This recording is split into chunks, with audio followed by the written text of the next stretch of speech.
before the Senate. These documents include the following, and this is quite important: the response to the allegations.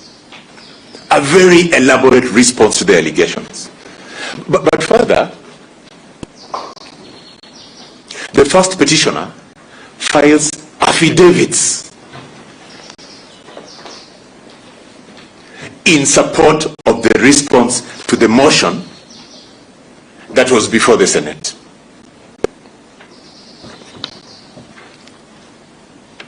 We submit that to the extent that those documents were submitted to the Senate, the affidavits, sorry, my lords, let me just, the affidavits together with the response to petition.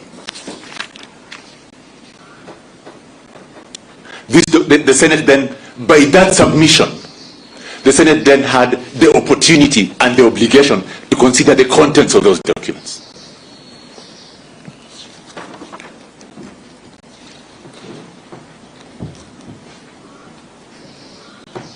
It is also not in doubt that the charges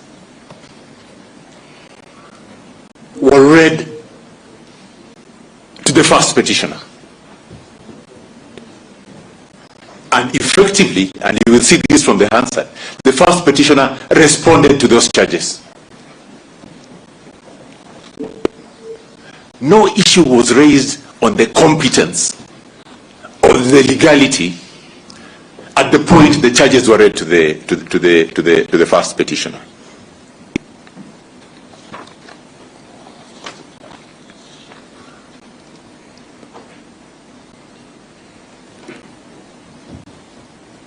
Now, again, opening statements were made by counsels on record, including, my lords, my lady, the counsel appearing for the first petitioner. We submit,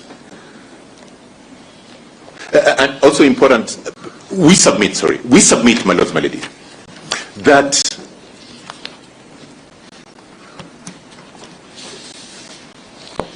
the initial limb that was set out, that was established by the Kidere case, an opportunity must be given to be had, was then satisfied. In this manner, there was an opening statement by Senior Counsel Mr. Ongoya.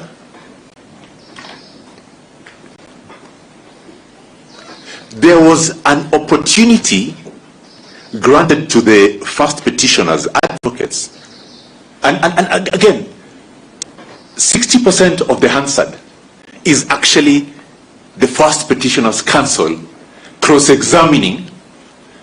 Of course, there was an examination in chief by the lawyers for the National Assembly, but also cross-examination, very in-depth, comprehensive cross-examination of the witnesses that were called by the National Assembly. Very elaborate.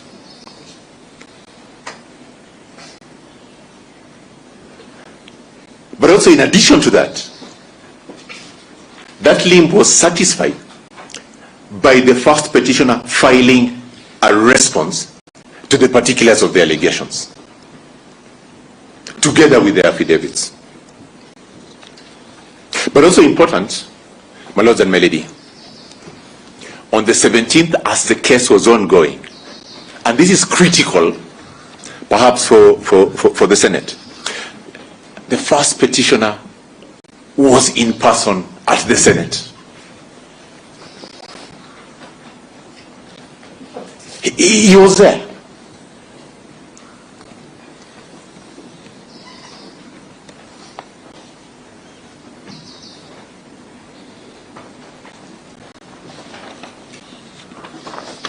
Hello, you can see how to reorganize your thoughts in the next about 15 minutes.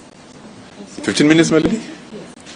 Okay, let me see how to reorganize my thoughts. But he was there, like I said, at all times. But it then gets very interesting at about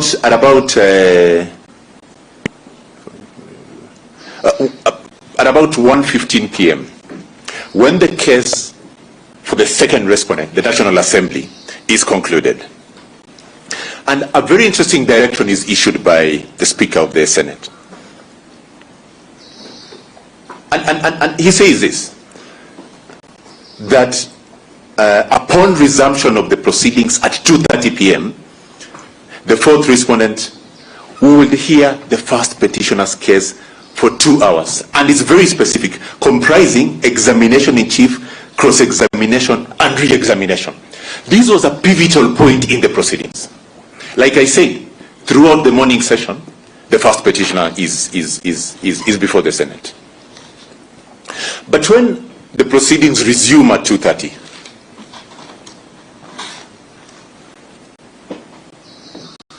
and it is then time for the cross-examination of the first petitioner, my senior, Mr. Paul Muite, and the team of lawyers, very well-renowned lawyers,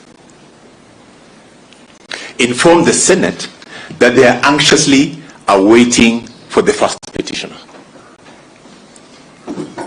In other words, I don't know whether to use the words of my senior, Professor Ojiambo, the first petitioner has vanished. He cannot be found.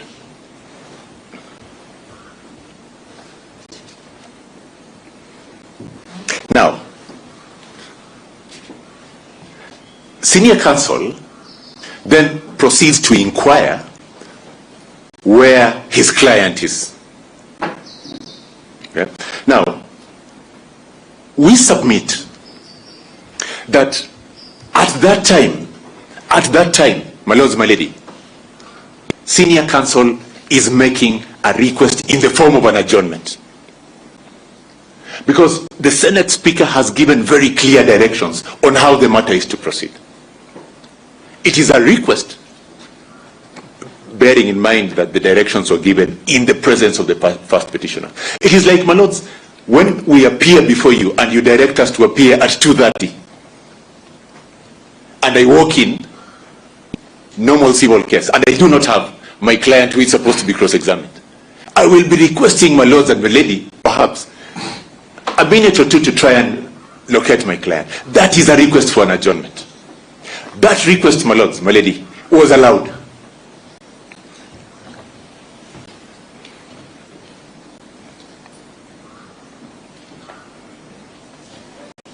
That request was allowed.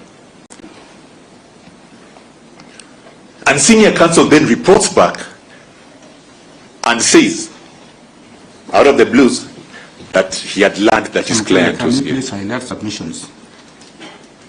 I think, do you have written submissions? Yes, I do. So that we can read them. I have written submissions. Yeah, I am just highlighting those submissions. The narration is, you have already ably submitted on the facts. Yeah. Can we then move to beyond that?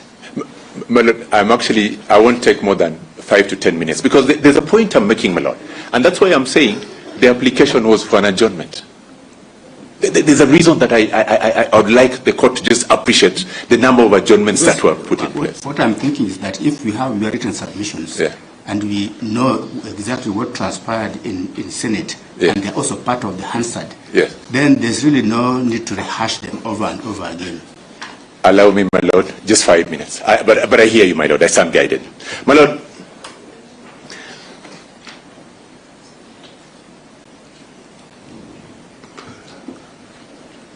when Mr. Muite returns, he then informs the Senate. He requests that he be allowed up to 5 p.m. to try and meet his client. That is a second application for adjournment. Give me up to 5 p.m. to meet my client. Again, my Lord, that request for adjournment is allowed.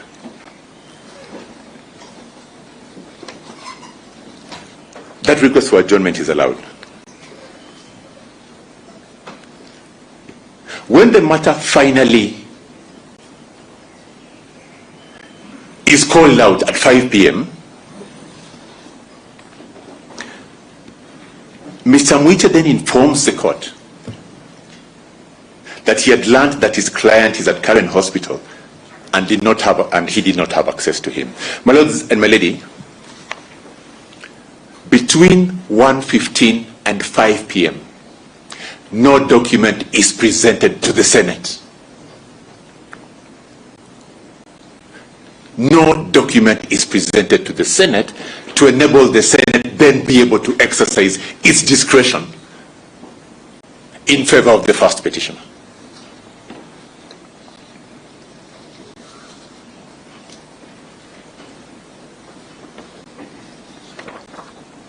My lord, from the month of November 2024, the petition has been filed, it has been amended, it has been further amended. We only received a purported document through an affidavit that was filed in court last week. That is the only time that we receive a semblance of a document. But even then, my lord and my lady,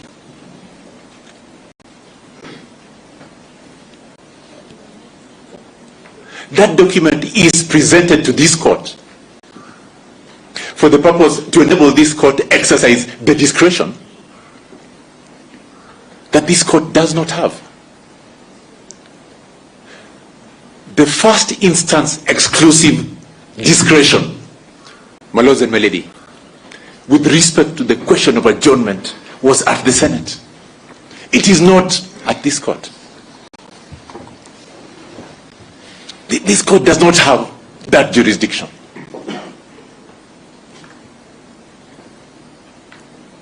And my lord and my lady, this court, even if it is not agreeable, even if 1.5 years later, the first petitioner came and said, I was feeling unwell,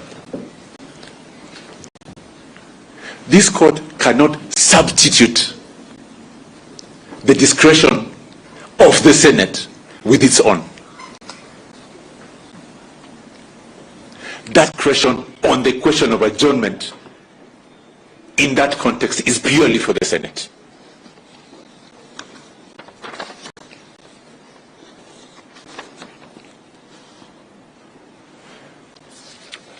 My lords, my lady, we have in our submissions made quite a bit of hay around the question of that discretion and why it was exercised in the manner that it was. And I'm sure, my lords and my lady, that you'll have a chance to read that and reach finding certain conclusions. I would distinguish, my lord, I would distinguish two things under Article 145. I would submit that the exercise of discretion in the context of the adjournment application is distinct from the exercise of discretion, in the exercise of the Senate's power when voting on the question of impeachment. The exercise of discretion gives the Senate sufficient latitude with the information that is before it, my lords, my lady, to be able to determine whether to adjourn or not. It is a discretionary power. I urge this court with utmost humility not to interfere with that power based on a document that was presented to the court 1.5 years after the impeachment occurred.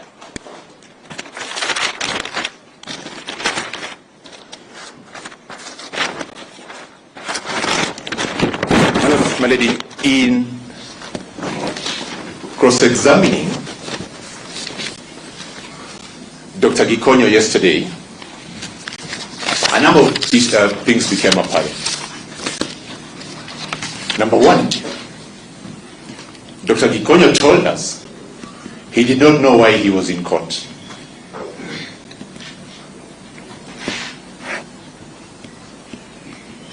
Number two, Dr. Gikonyo told us that he did not know that he had access to the Senate on the 17th of October 2024. Number three, Dr. Gikonyo told us that he did not know whether the document was presented, the medical report or the affidavit was presented to the Senate. But one concession perhaps perplexed me quite a bit. The admission by Dr. Gikonyo that he did not know that he could get access to the Senate in the context of impeachment proceedings, I found personally quite startling, especially noting that senior counsel, together with a team of lawyers, would have made efforts in any event on the 17th of October to try and secure or procure a document from Karen Hospital, or for that matter, have a doctor attend at the Senate to demonstrate to the Senate in that context that Dr. Gikonyo was unwell. Sorry, that the first petitioner was unwell. It appears that there was no such effort. If Dr. Gikonyo does not know that he could have access to the Senate, did the 10 to 12 lawyers who are appearing for the first petitioner in the matter, were they not able to inform Dr. Gikonyo of that? But also of importance, my lords, my lady, upon the Speaker making his ruling, or upon the Senate voting, on the question of a further adjournment, what did the lawyers for the first petitioner do? They walked out. They left. They left the Senate. No withdrawal, no document of withdrawal, nothing. They left the Senate. Now, my lords, similar scenario. You're seated as a judge. Counsel comes and informs you that there's an issue with the client, a witness. You rule based on the information or lack of information before you. And then Mr. Mukele walks out. I mean, it is remarkable. And that is why we are submitting that by having counsel from the beginning to the end, those lawyers ought to have sat in the Senate and dealt with the tail end of the impeachment proceedings on behalf of their client. What was staged, my lords and my lady, was a walkout from the Senate.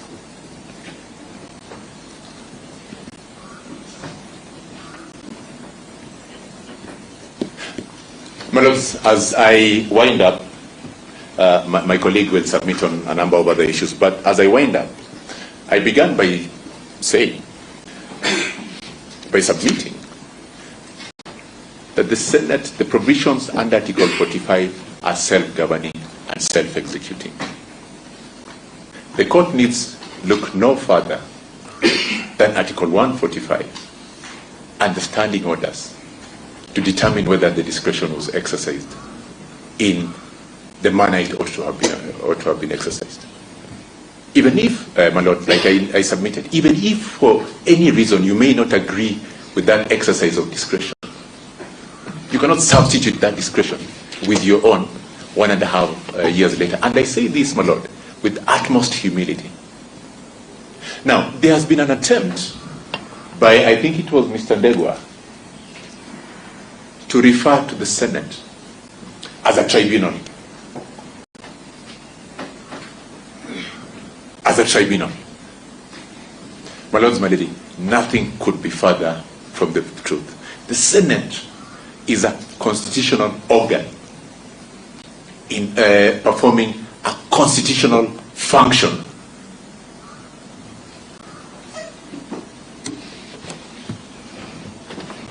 In a quasi-judicial manner. It cannot, in exercise of that function, be, and I say this with humility and respect, be referred to as a tribunal. The impeachment function is an oversight function under Article 96 of Article 4. It is a peculiar and very unique function, my lords.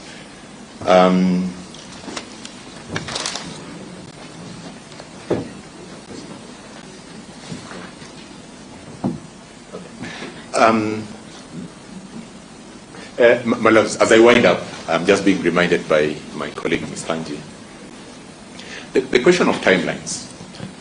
A lot has been said about the question of timelines in the context of this matter, my lords. I've had an opportunity to participate in election petitions, my lord, and normally you are told that your petition has to be heard and determined within 6 months. My lords, that deadline is cast in stone. When you go outside, and the Supreme Court has said this, when you go beyond that deadline, then you then have a jurisdictional question in respect of the proceedings. Now, my lords, seated as a judge and I've appeared before my Lord Justice Ogola on an election petition many years ago. Seated as a judge, you then have to make the decision as to whether you want to hear this petition in the 5th month, on the 1st month, or on the 3rd month. It is a decision you make as a judge. Of course, lawyers will come with very many stories. I have a hearing in the Court of Appeal and all those things. But in election petitions, I know the judiciary has put its foot down and say, we are giving you a month to come and for us to hear and determine. There is absolutely no illegality, my lords, my lady, in that petition, the impeachment motion proceeding on the, I think, 16th and 17th of October. There was no illegality that was, and no such illegality has been demonstrated.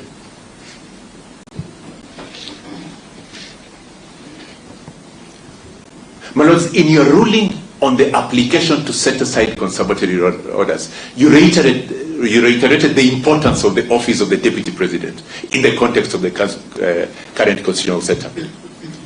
That office cannot be left vacant. But even then, under Schedule 2, the procedures in plenary, the hearing of an impeachment motion has to proceed once it commences. This is Rule 12, Part 1. Once the hearing commences, it proceeds on a day-to-day basis. It proceeds on a day-to-day basis.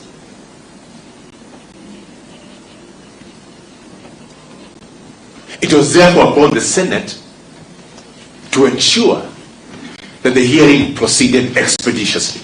My lords, my lady.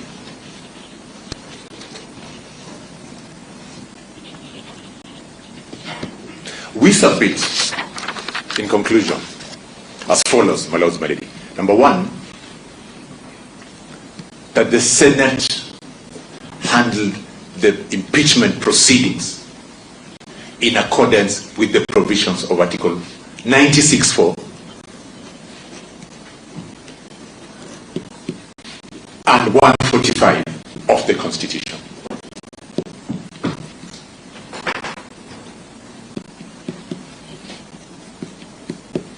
We submit that the Senate, that the first petitioner was accorded both an opportunity and a reasonable opportunity at that to be had.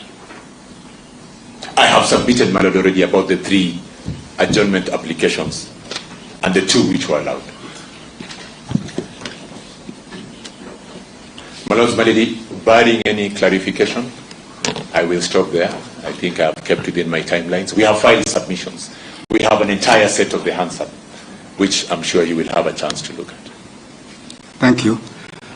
By way of clarification, on Article 145, you appear to be departing from the submissions of both the petitioners and the respondents.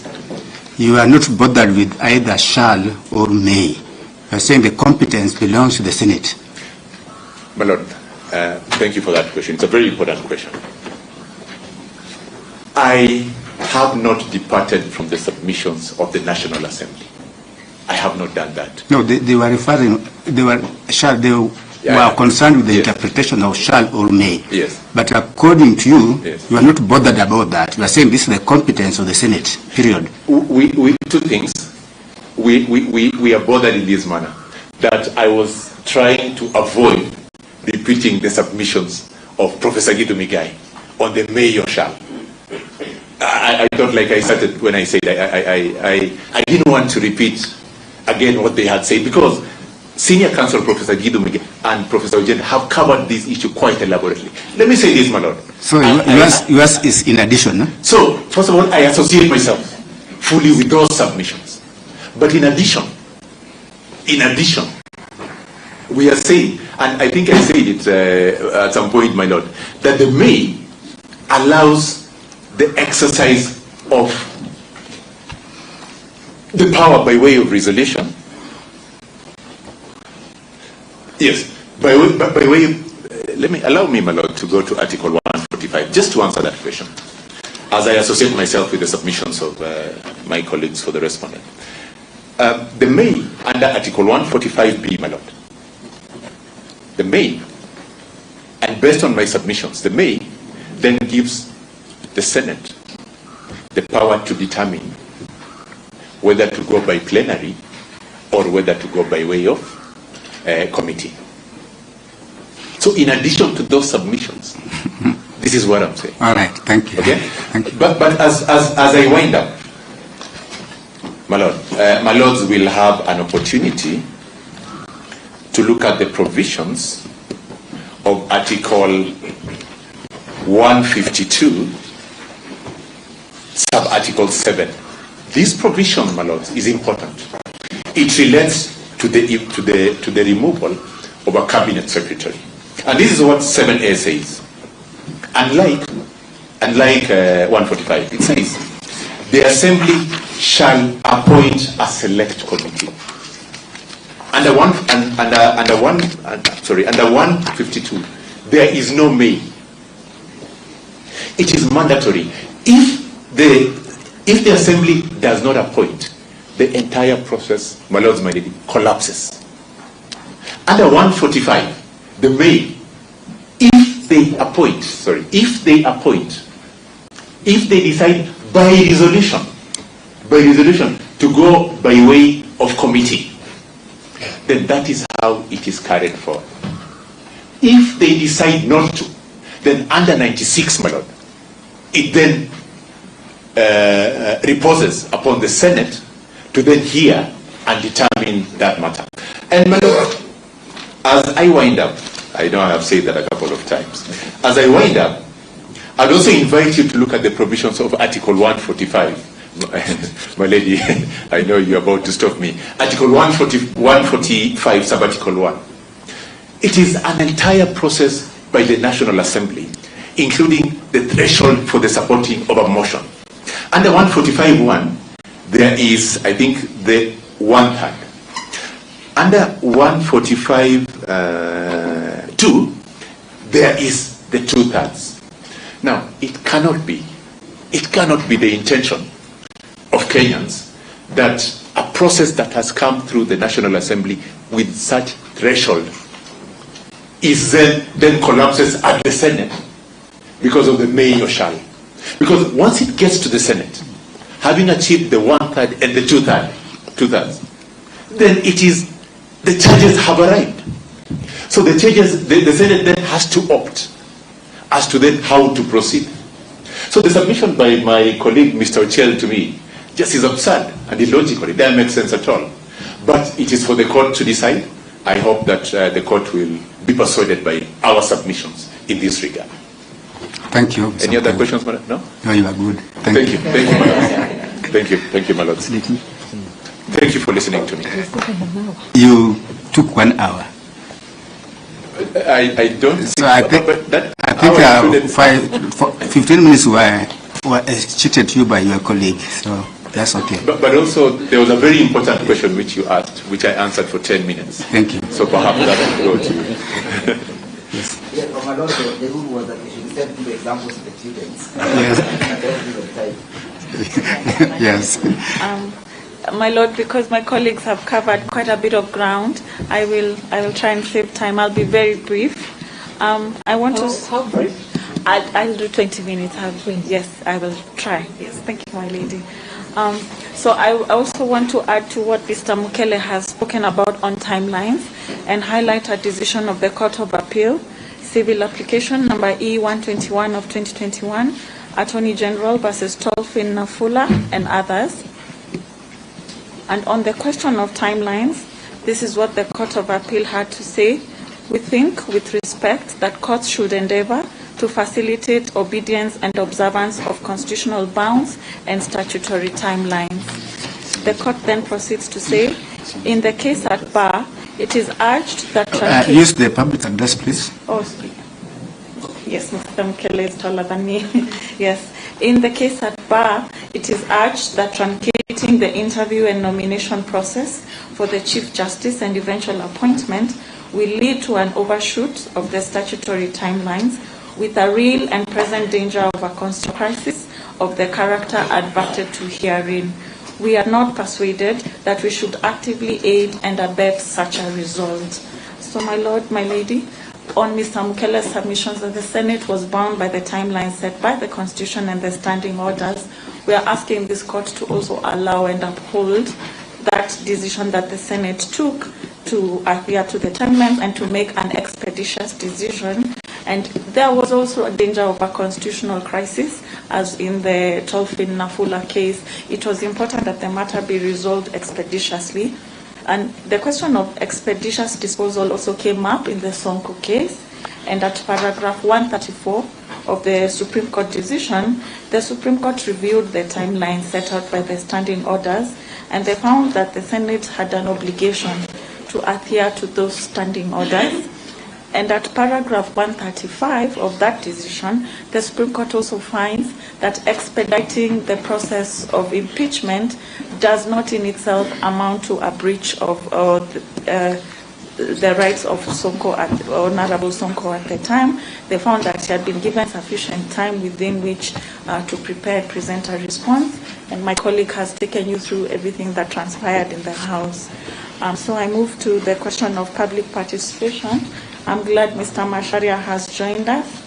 He was the chief, I want to call him an offender, but I'll call him a proponent of the way the Senate should have conducted public participation. My Lord, yesterday you asked the question of what is case-by-case basis.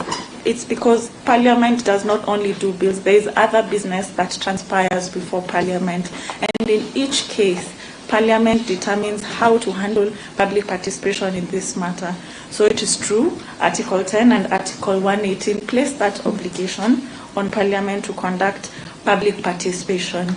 And in the Sonko case, but now the Court of Appeal decision, which was subsequently upheld by the Supreme Court, the Court of Appeal says first, it is for the government agency to determine how the process will be carried out. Sorry, it's at paragraph 42 of the Court of Appeal decision. It is for the government agency to craft the modalities of public participation and to take into account the quantity and quality of the governed to participate in their own governance. And Mr. Kipkoge also spoke to this yesterday, that facilitating, affording an opportunity for the public to participate does not mean that we must compel the public to submit. Therefore, the submissions on 0.1, 0.04, 0.14, they do not arise. What matters is, were the people aware that this process was going on, and were they afforded as a sufficient opportunity to participate? Now let's come to the Senate. The Senate is sitting as a trial court. They are sitting to consider the evidence, the facts. They are sitting to listen to the lawyers. It is different from the process in the National Assembly. The process in the National Assembly is when the motion, that is when the motion is now being taken out to the people. And they did that. They went to every constituency in this country and provided the people with an opportunity to understand what was before the National Assembly, and which will later come to the Senate, and they ask them to submit their comments. But when the motion now comes to the Senate, the process changes. It's now sitting as a trial court. It's also why that's when the lawyers checked in. That's when the rules of procedure, the rules of evidence were introduced. And if you observe the process that the National Assembly was undertaking specifically at Bomas, you will see a level of catharsis for the public. That's why they were saying tupewe chakula tushibe. That process should not happen like that in the Senate. The Senate must sit as a sober court and listen to what is before them on the facts and the evidence. Then the second thing that the Court of Appeal says is that there should be innovation and malleability on the subject matter, culture, logical restraints, and so forth. The petitioners are saying that the Senate should have gone back to every constituency or every county in this country and done the same process that the National Assembly had done. And they're disregarding that there was a process, and those documents from the National Assembly were presented to the Senate. Thirdly, the program that is fashioned for public participation must include access and dissemination of relevant information. My colleague, Mr. Kipkoge, has informed the court, and it's on the record, that these documents were widely publicized. They were availed at the constituency office, they were on the website, there was an email address, and there were physical sittings where members of the public could participate. Now let's come to the Senate. What is the Senate required to fashion in such an impeachment proceedings? One, it's that these proceedings must be open to the public. The motion must be made available to the public, and if they want to attend, depending on logistical constraints, they should be allowed to attend. My lords, my lady, you will see from the answer that this was done. These proceedings were public. There were members of the public were also allowed to attend.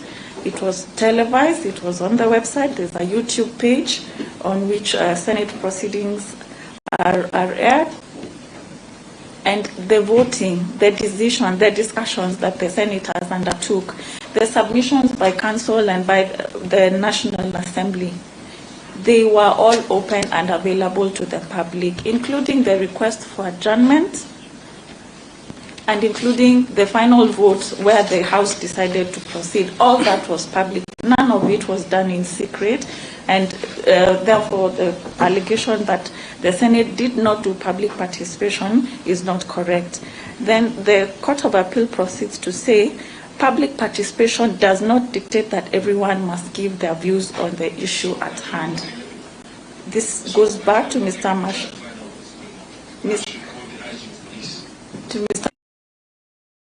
Masharia's submission on 0.014%.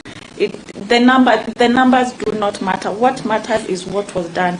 Did it reach every single person in this country? Were they aware of what was happening? And I will say that from the efforts that the Senate made to make sure that everyone, and it's televised and it's on the website, that is public participation in the context of an impeachment of a Senate sitting as a trial court.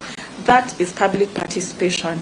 And finally, and most importantly, the right of public participation is not meant to usurp the technical or democratic role of the office holders, but to cross-fertilize and enrich their views with the views of those who will be most affected by the decision. This is important because the Senate had received documents from the National Assembly and from the petitioners, and what was required of them is to make a decision based on the material before them, the grounds before them, the evidence before them, and make a finding whether it had been substantiated. So it matters not that there is a section of the country that did not agree with the process. What matters was what was before the Senate, and the senators were required to make a decision based on the evidence, and they did make a decision and found that there were grounds that have been substantiated. So, my Lord, we are saying that what the petitioners are arguing, that there is one brush for both houses of parliament, in this case is not correct. And on the question of case-by-case basis, we are saying that when the Senate is sitting as a trial court, the public participation looks different from when the Senate is undertaking its legislative mandate.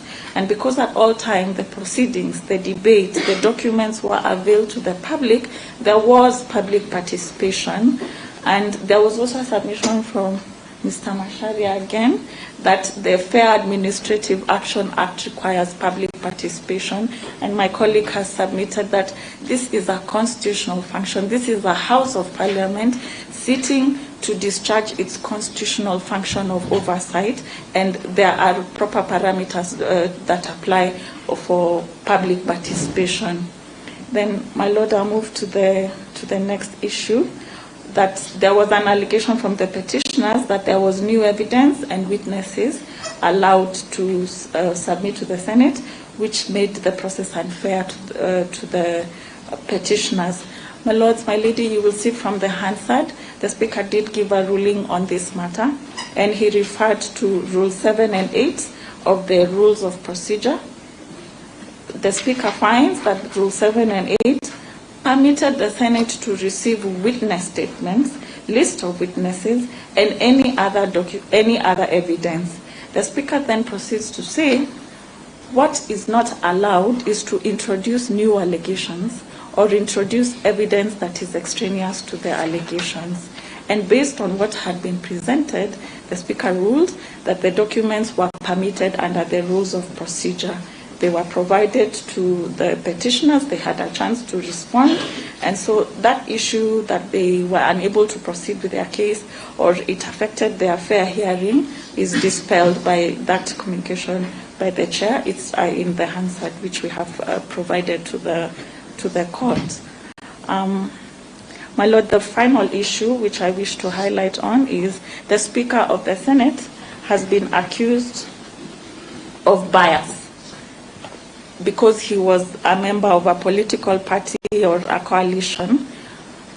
If you look at Article 106 of the Constitution, for a Speaker to qualify to be appointed as Speaker, you must qualify to be appointed as a Member of Parliament under Article 99(1)(c). What this means is either you are nominated by a political party, or if you are an independent candidate, you are supported by at least 2,000 registered voters in the county. So definitely, the person who becomes Speaker is someone in the political realm. However, when they do become Speaker, under Article 107, their role is to preside over the House, and under Article 122, the Speaker has no vote. Even on the adjournment, he had no vote. He had to put it to the House and leave it at that. So when the petitioners allege bias just by virtue of the fact that the Speaker was active in politics, there is no evidence. There is nothing that has been produced to show that the Speaker did or did not do anything that was required of his role. And my Lord, we ask you to throw out that ground of the petitioner's submissions. Finally, my Lord, if you look at the Hansard, there was equal time allocated to both parties, both the National Assembly and the petitioner or the respondent in they were allocated equal time. So they have alleged that there was no equality of arms. That's not correct. The Hansard will bear us witness that they were given the same time as the National Assembly, and it was up to them to organize their case and how they would like to proceed. Therefore, my Lord, we ask that you dismiss the petition. Thank you. Thank you. I've heard from earlier submissions from your team that indeed Senate is not obligated to do public participation. Yes. From your submissions, I gather that you are saying that in fact there was public participation by Senate. Can you please clarify the position of your team? Yes, my Lord, the position is we are bound, the Senate is bound by Article 10 and Article 118 and complied with that requirement. What we are saying is the obligation is not the same as the obligation on the National Assembly, but there is a requirement and there was compliance. So the submissions by a part of your team that the Senate is not obligated at all is erroneous? Not erroneous. I'm qualifying that the Article 10 and 118 require that we facilitate the public. So you are departing from that submission? I'm qualifying, my Lord, that that obligation is conducted in that manner. All right. Yes, thank you. That is the correct position. Yes, thank you.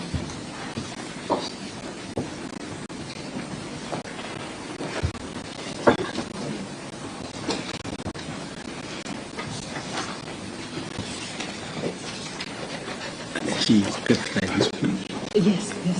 Thank you for keeping your time. Thank you. Is it still an hour? Is it an hour? My lady, we have prayed for 2 hours.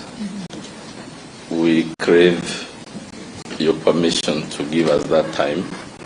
I had earlier on said my client is perhaps the one that stands to lose out of this process if this petition should succeed. There are a number of allegations made against him. That is the context, my lady, in which we had sought for that time. And as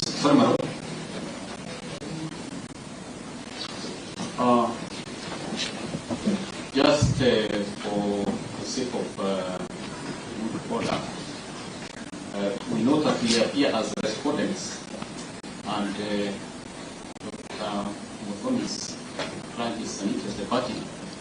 If there will be no issue in proceeding, then we have no problem. We can proceed as long as the court is aware of that. Do you prefer a particular order of proceeding? You want to come before him? No, he may proceed. I just wanted to look at that. We are still pending the response. thank you very much, my lord.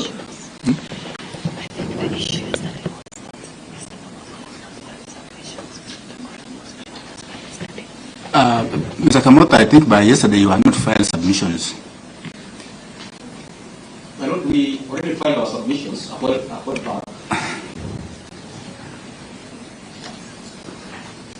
Our submissions are dated the 24th of April 2026. They are ready.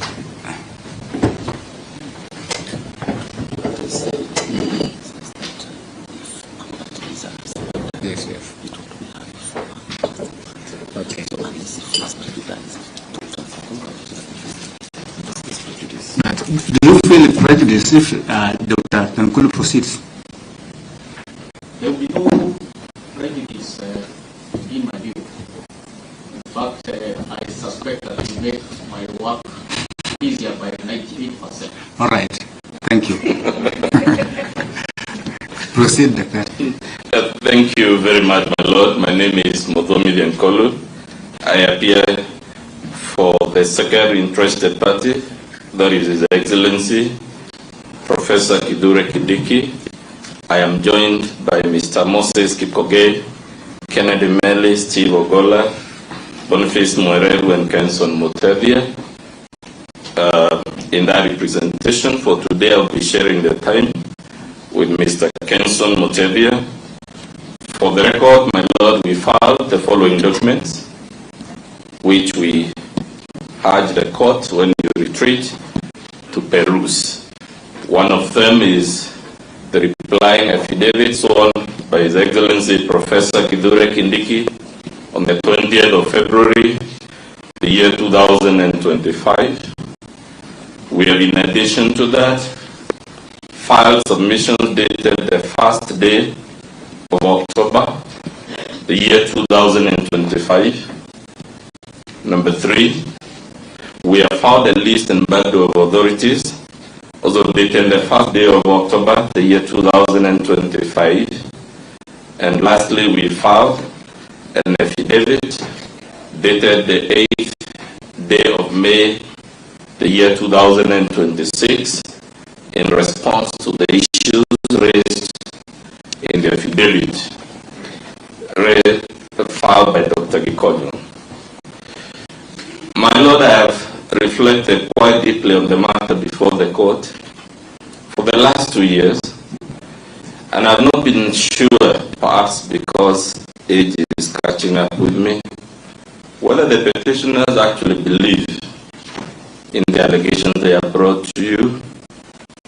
But in the course of that reflection, my Lord, and in the course of practice of the law in cases like the one before you, it has occurred to me that it is quite easy in a dispute like the one you're now hearing to lose sight of the real issue. You know, lawyers come in their various grandeur and sophistication and they say a million and one things.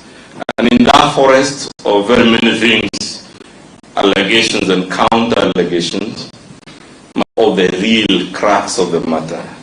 And to me, the real issue, my Lord, may be formulated in 3 ways. One of them is whether the courts, not just this court, but any court anywhere in the world, whether courts should quash the impeachment of a deputy president that has been found guilty by Parliament of inflammatory ethnic incitement that threatens national unity, especially in a polarized, multi-ethnic country like Kenya. We know, my Lord, what ethnic incitement did in Yugoslavia. We know what it did in Rwanda and Burundi and many other places. And for me, the question is whether a judge, a court of law, should reverse an impeachment conducted on such a ground in a country such as the one we live in a country with experiences such as those we had in 1992 in Molo, such as those we had in the year 2007 that we call the post-election violence. Should courts really do that, my Lord? Even as lawyers try to draw your mind in 1,000 directions.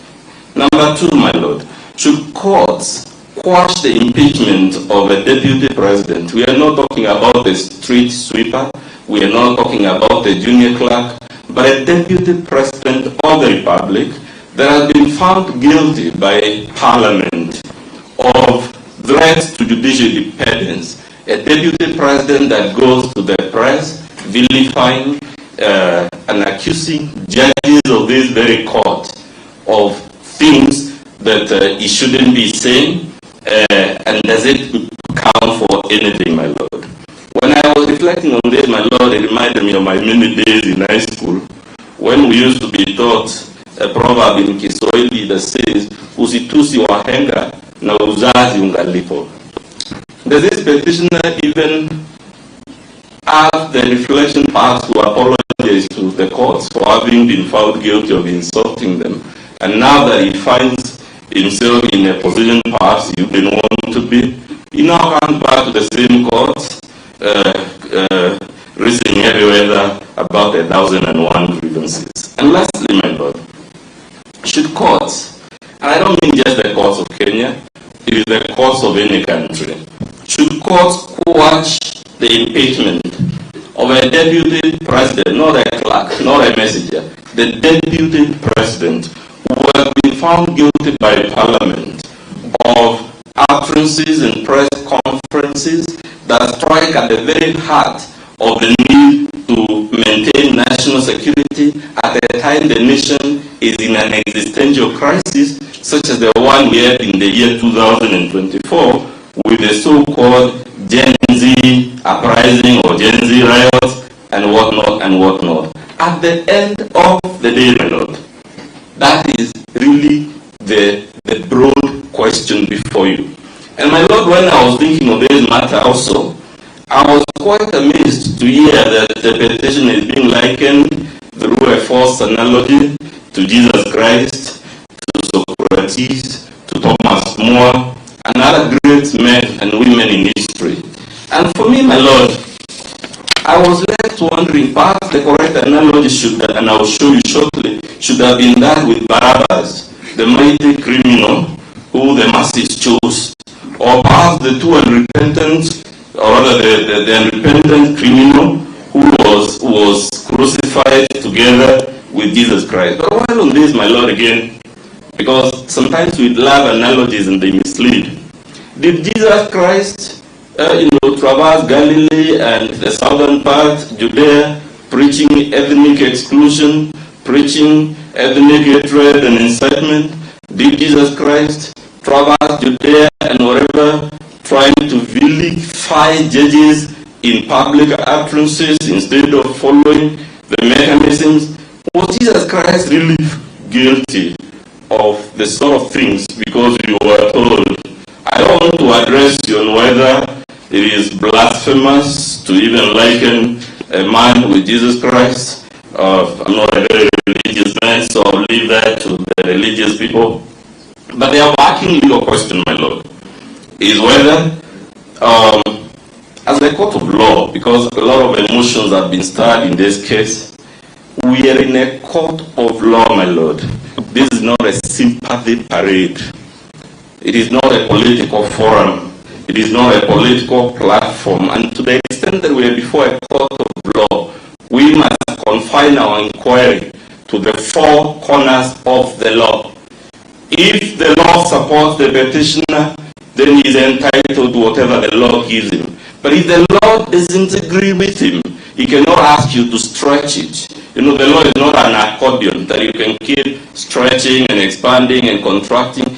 The law is cast in advance so that we have prior notice, so that we can calibrate our behavior to accord with it. And the overarching question, my Lord, is whether this impeachment complies with Article 145 as it is, not Article 145 as we may wish it were. The overarching issue is whether this impeachment complies with the standing orders as they were, because Parliament was working with the Constitution as it is. Parliament was working with the standing orders as they are, and it cannot be permissible to come after the event and tell you many of the things you have been told. My Lord, without revisiting the issues that my pupil master, Professor Gil Mugai, told you, sometimes I tend to have a fairly strong tongue, and that stands in the way. But there is a point we are trying to make, and which I think Professor Mugai was trying to make with all the humility, my Lord, that we can master. And that point is that, the power of the courts is a limited power. Just like the power of Parliament is limited, just like the power of the executive is limited, there is a temptation and a general assumption among public law lawyers, especially lawyers who practice in the Constitutional Division and the Judicial Review Division, because the courts usually have the last say on the legality of something. There is a temptation, my Lord, to assume that the judicial power itself is not limited. And that cannot be true, my Lord.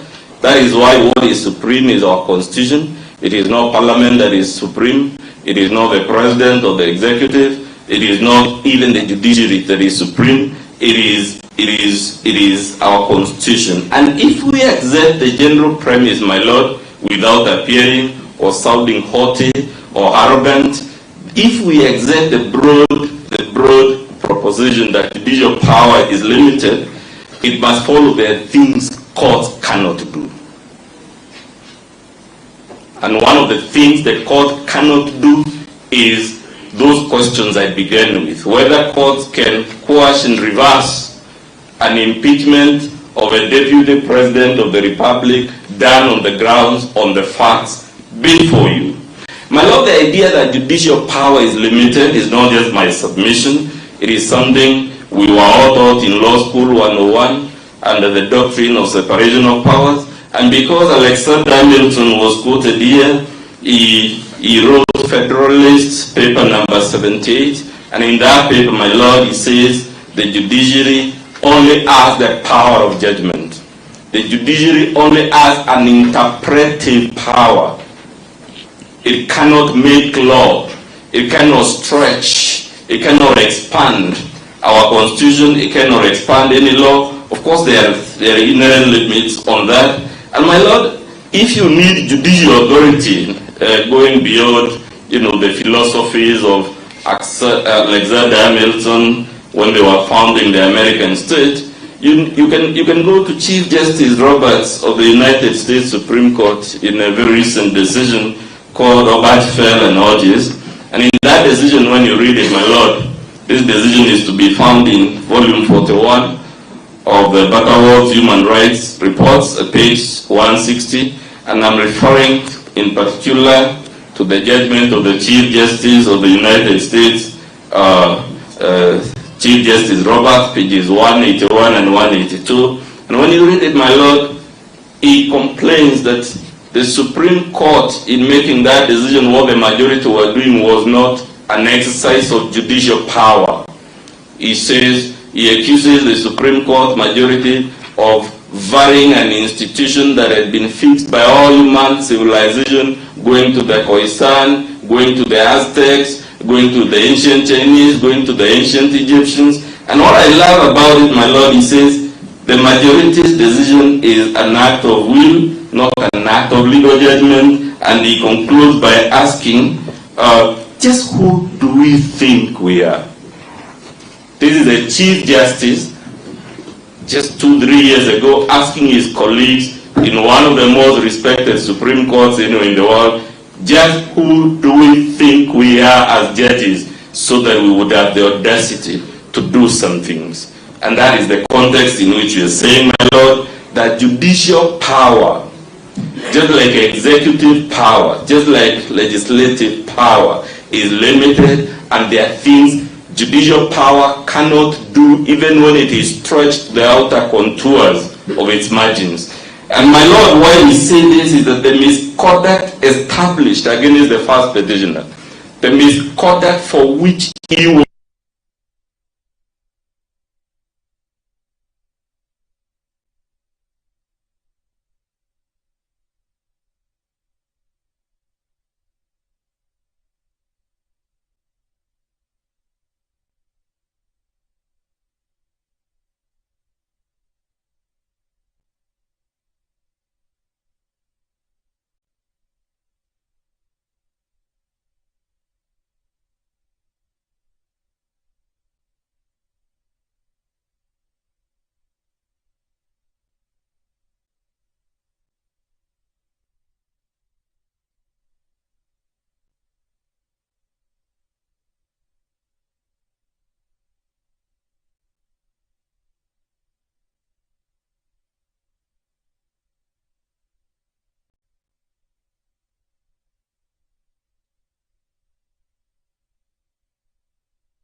We have a perfect case here of the villain taking moral high ground and telling anyone who cares to listen from all the mountaintops how he was mistreated, how people were unfair to him. He can make whatever lamentations you want to make, my Lord. The undeniable fact is we can go bullet by bullet from paragraph A to paragraph Q of Article 50, sub-Article 2, and he will not be able to show you the specific element that was denied of him, and the reason he cannot do that is because actually the grievance is based on an inverted logic, where it is him who has denied his adversary the chance to test his evidence, and the person who has denied the adversary the opportunity of cross-examination cannot turn around and pretend that he was the victim. In fact, the victim was the National Assembly. So, my Lord, you have a case here which is a mischaracterization, and that's why I've told you I've struggled in the last 2 years to understand why are we before you, and why have we ruffled all these waters and made every weather of these 1,000,001 things. My Lord, the common law and our legal system, it is the petitioner who should have been imposed the sanction. What we normally do in normal litigation practice is if a party gives evidence in chief and fails to turn up for cross-examination, the decision maker is entitled to disregard the evidence of that witness who gave evidence in chief but failed to turn up for cross-examination. You are told many things about public participation. I'll come to them. You are told about Article 145(3), and here the grievance, my Lord, I think is the most frivolous, because you have been told the reason we are here is so that you will rule that may means shall, and shall means may. My Lord, when I was reflecting on this controversy, and I'll come to it in detail, I was wondering, what shall we tell the British, who are the owners of this language, when they hear that one of their former colonies, judges, have decided, contrary to the rules of grammar of that language, that may mean shall. But I'll also show you that the argument is frivolous because, in any event, the historical record refutes it emphatically and conclusively. You are also asked many things, and you are told many things about the client I represent, that he didn't have the qualifications, he was speedily approved, or he wasn't a member of a political party, and whatnot, and whatnot. And even as I prepare to get there, and as Kenson prepares to get there, my Lord, it is again a distortion where you apply sui generis provisions and you assume also the general provision. This grievance about my client, my Lord, is based on the untenable and factually incorrect assumption that my client ascended to the office of Deputy President through the conventional route of a general election. And yet, what happened is that he followed a specially contrived constitutional process, sui generis process, under Article 149, not Article 137, that is the convention. So, my Lord, again, you're being told to treat sui generis for the convention and the convention for the sui generis. It is to turn logic on its head. And even though we are lawyers, I think sometimes we should be candid with the court and just say, I have a weak case. Perhaps the court might feel pity on you for that candor. And then, of course, you are told, for my client, there was non-compliance with the statute that is called Public Appointments, Parliamentary Approval, when, again, the sui generis process under Article 149 of our Constitution is not the one that is governed by that particular statute. There are four bizarre aspects, my Lord, forced trade, bizarre means trade or things that don't seem to make sense upon ordinary scrutiny of the case before you and the relief that the petitioner seek. What have they told you, my lord? The petitioner has been emphatic, not once, not twice, but several times, that he is not here to seek reinstatement. Which is okay, of course, you can't force him to assume an office he is emphatic. What are the ingredients for a good life? It starts with your wellness. Having partners who root for you. Walking with you every step of the way. Good Life Pharmacy. With you through every moment. When you have the perfect response in your head, but you're thinking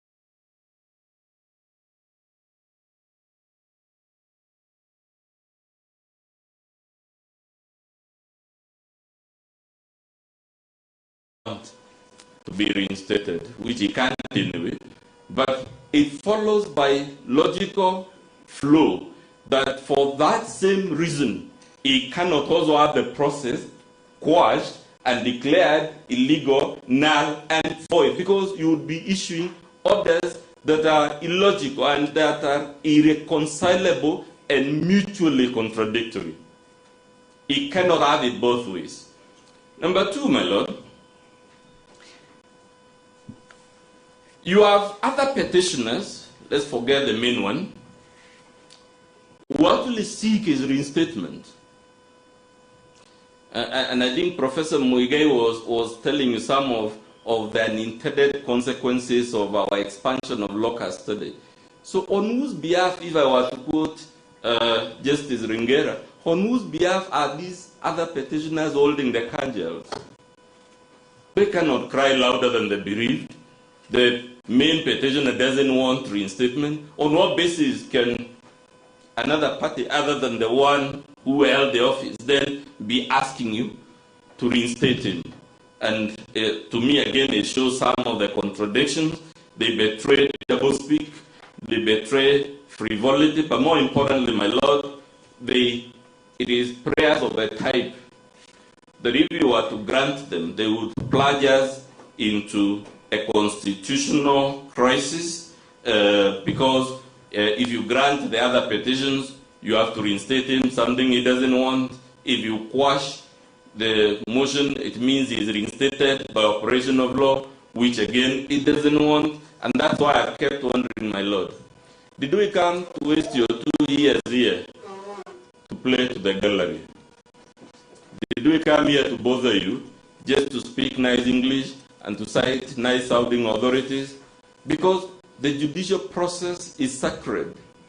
It can't just be invoked in vain. It can't just be invoked for the sake of it, for the sake of just making a point. He asks you to grant him compensation for the unserved term. And the real question that arises from this, my lord, is one, there is a recent Supreme Court decision that says you cannot award damages for anticipated earnings, even if you were to find that his removal was unconstitutional, null and void. That is the decision of the Supreme Court, my lord, in a case called Gokonyo and 2 others, versus Telcom Kenya and others.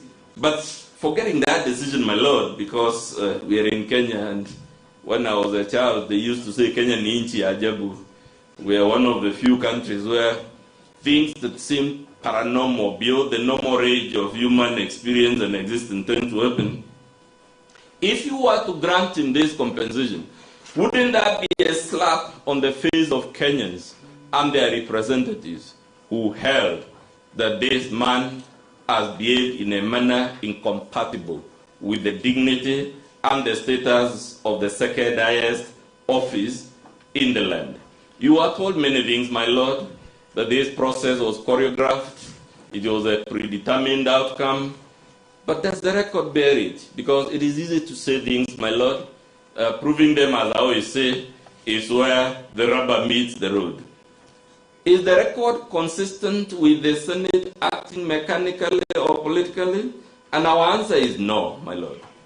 For the simple reason that on the record, the petitioner was acquitted on 6 out of 11 of the charges.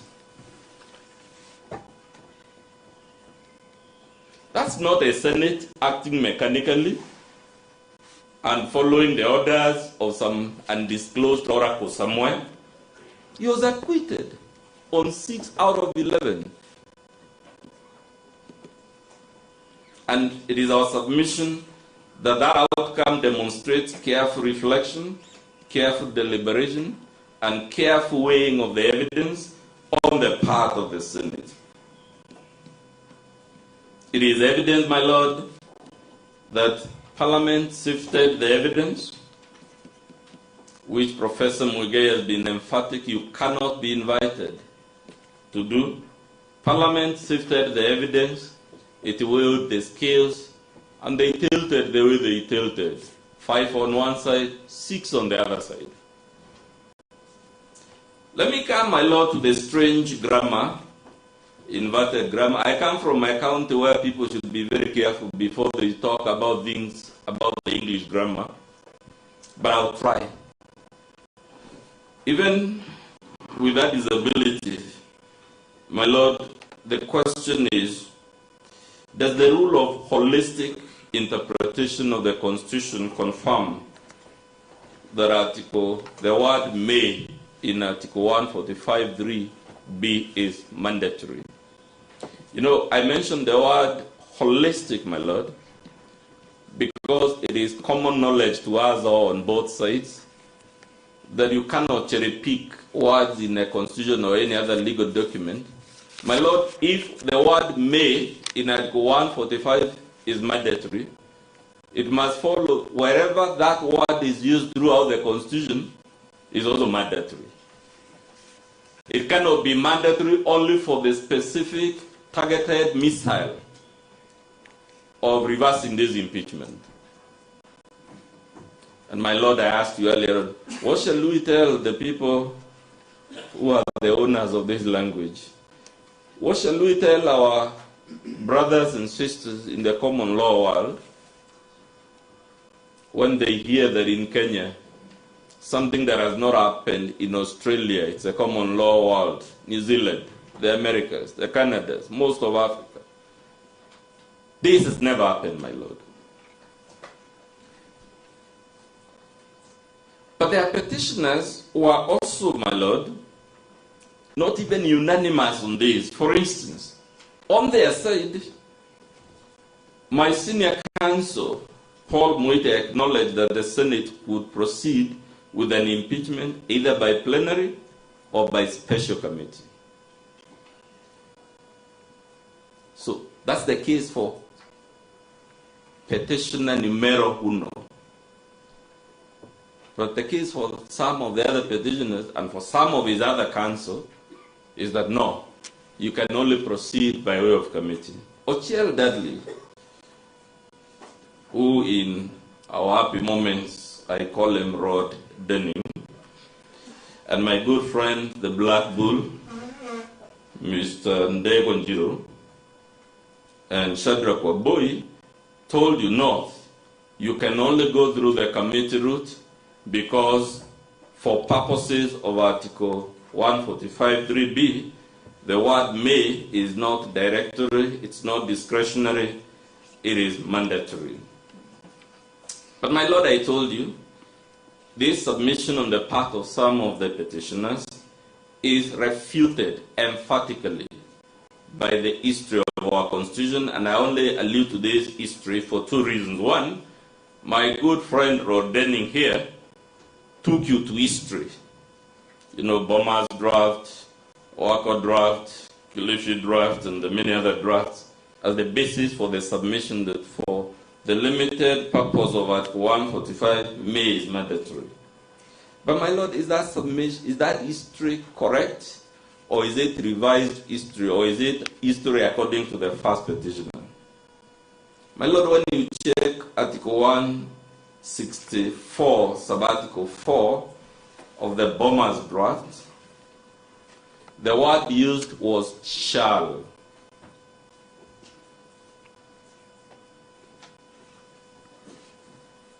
If you check Article 155, sub-article 3 of the Wako draft, the word used is shall. However, if you check Article 145, 3b, the word used is may. My Lord, you don't need a brain to see the histories. Those who are negotiating our constitution initially used shall, but ultimately dropped it and used may. So if that is the incontestable history based on the record, where would the court of law have the power to say, we are aware that in Bomas this was the proposal, we are aware in Wako draft this was the proposal, we are aware it was dropped in the 2010 constitution, nonetheless we are instating it. My Lord, that's why Chief Justice Roberts was asking his colleagues in the U.S. judiciary, just who the hell do we think we are, so that we should be able to do such a thing? Kenyans emphatically dropped shall, adopted may. You're being invited to overturn the choice they made and say it is the ex-ante position that applies. But my Lord, courts also have to be consistent. There is a ruling on record in this very file where I took you through those drafts that my good friend Rod Denning took you through, where I was trying to demonstrate to you that this matter of impeachment was meant for the Supreme Court. And I took you through Boma's draft, I took you through Wako draft, I took you through other drafts. All of them provided that the jurisdiction to impugn such a process would lie in the Supreme Court, except that it was dropped in the last version that Kenyans ratified at the referendum, and this court dismissed that preliminary objection. So if we were wrong then to invoke that history, on what account can the petitioner now be right? My Lord, they are asking you to embarrass yourselves by holding on one occasion the history points this way, but on another occasion it doesn't point, and it's the same history on the same subject of impeachment, same legal text. The court cannot. It cannot do that, not as a matter of consistency. And my Lord, you were told by Mr. Mukele, I believe, that there are other removal provisions in the Constitution. And you are referring to, I believe, Article 152.7, where the word used is shall. So it cannot be that the use of may in 145 is a slip, and therefore this whole idea. You were told, my Lord, that there is a decision of the High Court in Sonko that suggests what Professor Githu Muigai calls obiter dictum, that maybe the committee route is superior. And of course, Professor Githu Muigai told you those views are obiter, and he correctly did so. But my Lord, what I found curious is on the record, and I've kept raising this over and over, the petitioners have misrepresented those obiter views as views of the Supreme Court. That's what's written on their submission. Yet it is common ground. That is not even a decision of the Court of Appeal, leave alone the Supreme Court. And for that reason also, they can't, and in any event, my Lord, that obiter dictum was emphatically rejected by the Supreme Court in the case of Sonko versus County Assembly of Nairobi and 11 others. If you want a specific paragraph, my Lord, you can read from paragraph 110 of the Supreme Court decision in Sonko and whatnot. My Lord asked a question yesterday. You know, when we say public participation is contextual and whatnot and whatnot, my Lord, the timelines are part of that context.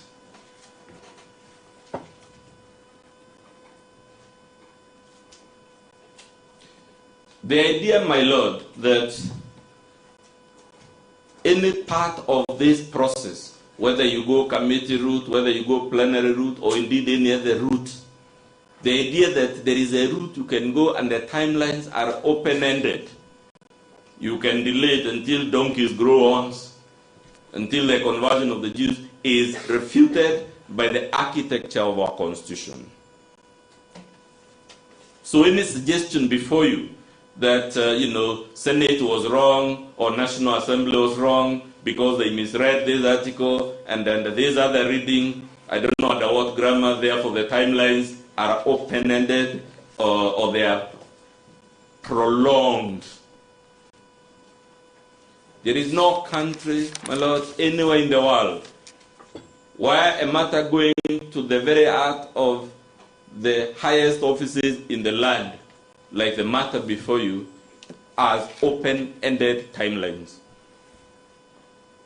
They didn't show you a single constitution anywhere. I had them take you to Singapore, to South Korea, to Philippines. I was waiting for them to take you to a place where this process has open-ended timelines.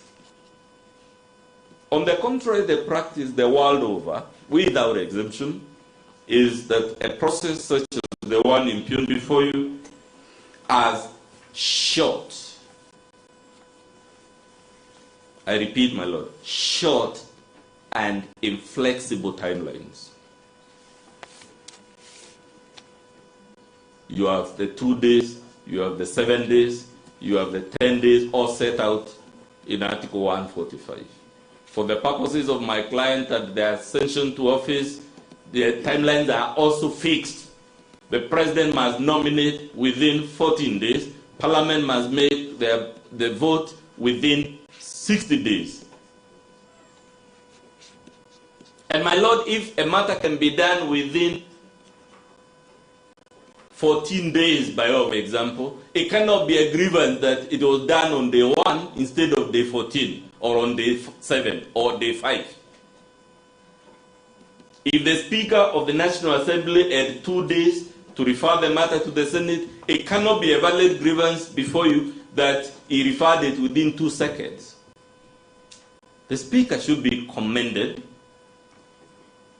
for obeying the philosophy of the Constitution, which is that matters of the nature before us must be expedited, and more specifically, going by the decision of the Supreme Court in Mate and another versus Wambora and another, paragraph 85 to 93 of the Supreme Court decision in Justice Kariuki Mate and another, my Lord, the Supreme Court confirmed that these timelines are cast on stone.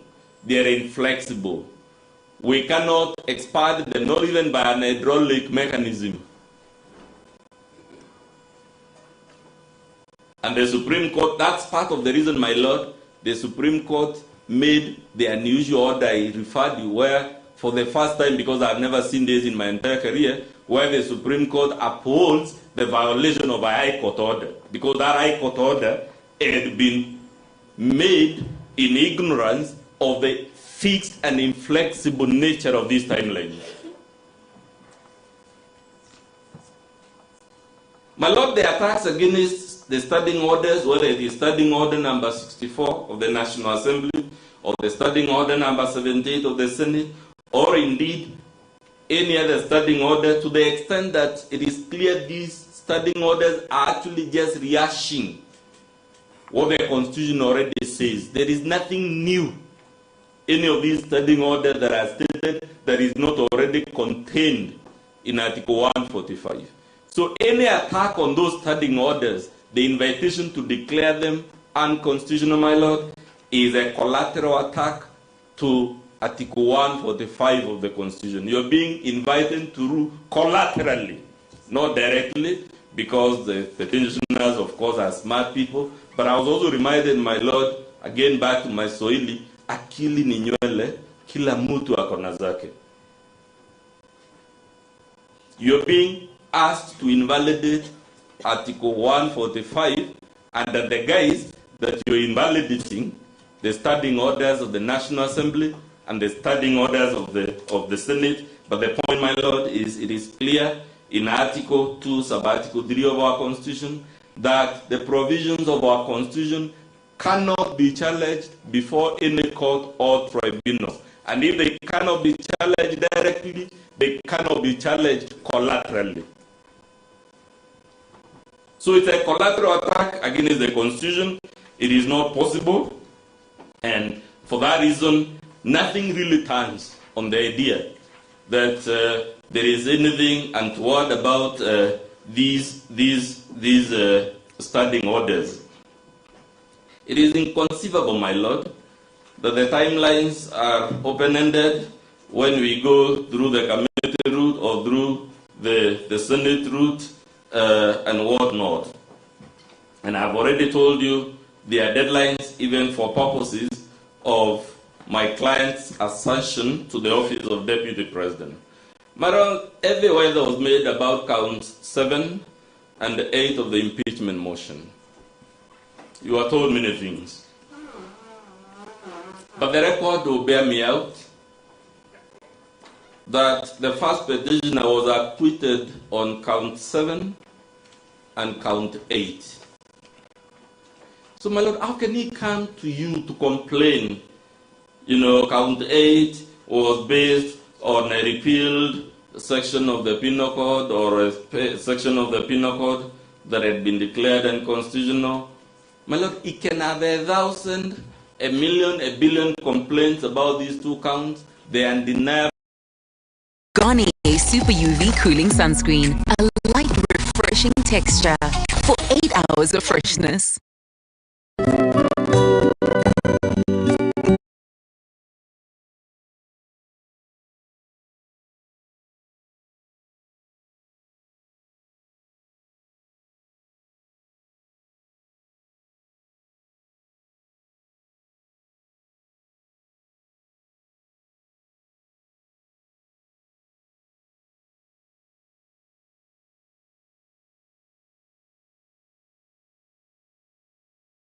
It's not just the ones before you, that if you don't have a cogent case to impugn a public act, just allege public participation, just impute the quantitative and qualitative and whatever other dimensions of public participation. My Lord, it seems someone told the petitioners, allege ye public participation first, and everything else shall be granted unto you. It seems that was the promise they were told by whoever.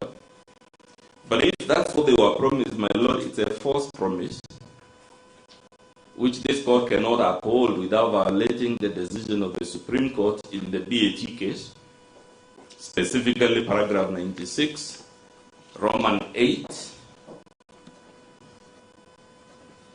and in that paragraph 96 of the Supreme Court decision in the BAT case, my Lord, Roman 8, the Supreme Court was emphatic, if I may read, an allegation of a lack of public participation does not automatically vitiate the process. Those are not my words.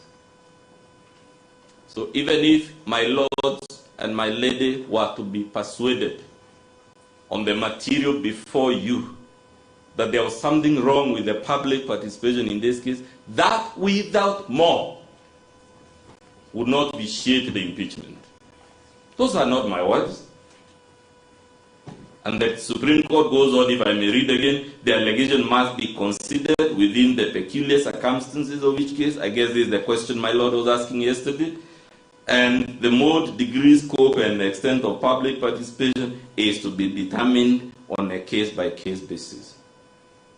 You are told, my Lord, oh, we went initially to counties, we were directed by Justice Mongo to go to the constituency centers. That was done. But I had submissions from the bar that we should also have taken it to the polling stations. It is in the public domain, my lord, that Kenya has about 46,000 polling stations. Parliament has 350 MPs, 67 senators, and grant or take a few staff. How was Parliament to undertake this exercise in 46,000 polling stations? So one of the case-by-case considerations, my lord, you must have is also the resource implications. Both human resources and other resources that were available to Parliament as far as this exercise is concerned. In addition, of course, my lord, to the timelines.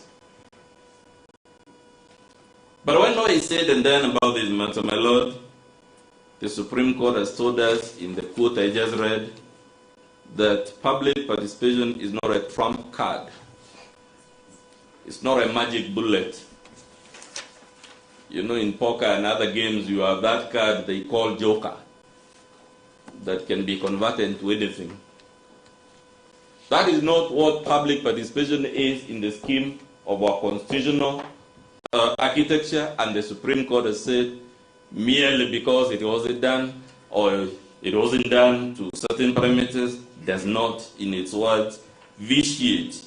And the point, my lord, is you cannot have a textbook approach, you cannot have a one-size-fits-all approach or a doctrinal approach to public participation. You have to be shown that on the peculiar case before you, this is what is perverse about the issue that was done, and we were taken through the case of Sonko, the same position, the finance bill case, again, Supreme Court confirmed the same position. But my lord, it must be it must be clear from your record, because it is there, that the National Assembly published notices, invited people at both county and constituency headquarters. It amended those notices in compliance of court orders that were issued by Mongoje. It invited memoranda advertised nationally in various modes. All these things, my lord, you are told in great detail how they were done. Unless you're being told, the standards are those of angels, not human standards. Parliament is made of human beings. The staff of Parliament are human beings. They are not perfect. And even our Constitution, according to the Supreme Court, does not demand perfect thresholds of public participation. My good friend, Mr. Moses Kipkoge, took you through what is the true essence of the obligation of the National Assembly. It is to facilitate. So nothing really turns on that allegation as to public participation. My lord, this issue of fair trial, I alluded to it, and I've told you it is based, the complaint is based on inverted logic and distortion of facts, and more importantly, the opposite meaning of the grammatical language employed in our Article 50, sub-Article 2.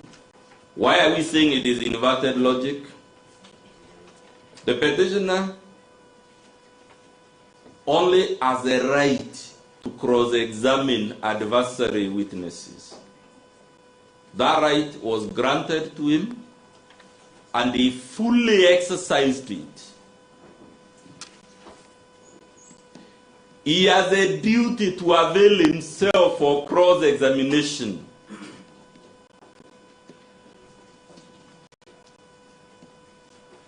I think it is Hoffeld, if I recall my legal theory lessons, my lord, who told us the corollary of rights and duties. The duty that the petitioner had, having given his evidence in chief,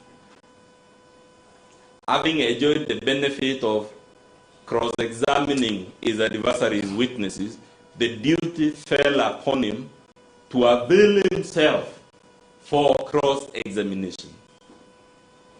So he cannot convert his duty under the Constitution to a right inherent in him. That right was actually on the National Assembly.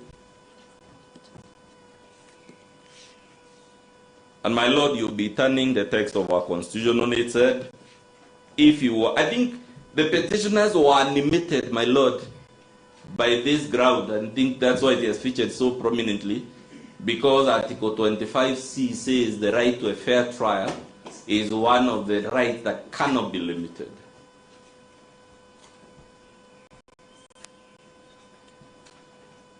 What they forgot is they have to show you, as a matter of fact, that the right was limited and was infringed upon. So again, someone seems to have told them, allege ye fair trial, and everything else shall be granted unto you. Whoever promised them that lied to them, and we must be honest with them and tell them it doesn't work like that. You were told his request for adjournment came at the tail end after he had given his evidence, he had been examined in chief. The only thing that remained was for him to be cross-examined, not for him to give any further evidence in support of his case. That he already did. That he already joined.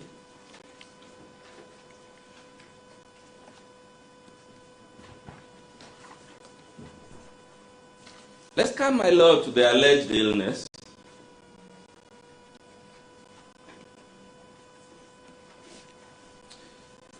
You know, this thing, my Lord, when I have been reflecting about it again from my Gen Z students, there is something they call Mchezo Town. Mchezo Town. It means hanky-panky. You know, being a bit too clever and forgetting akili ni nywele, kila mtu akona zake. Why do we say so, my Lord? You were told Parliament was wrong to deny the good gentleman an opportunity to be cross-examined while he was ill. It's already common ground. No evidence was placed before Senate to prove that illness. It is already common ground that this petition lasted in this court for 1.5 years, was amended multiple times, and no such evidence was produced. It's only last week on Thursday, 1.5 years down the line, that material that ought to have been placed before Senate was now brought before you.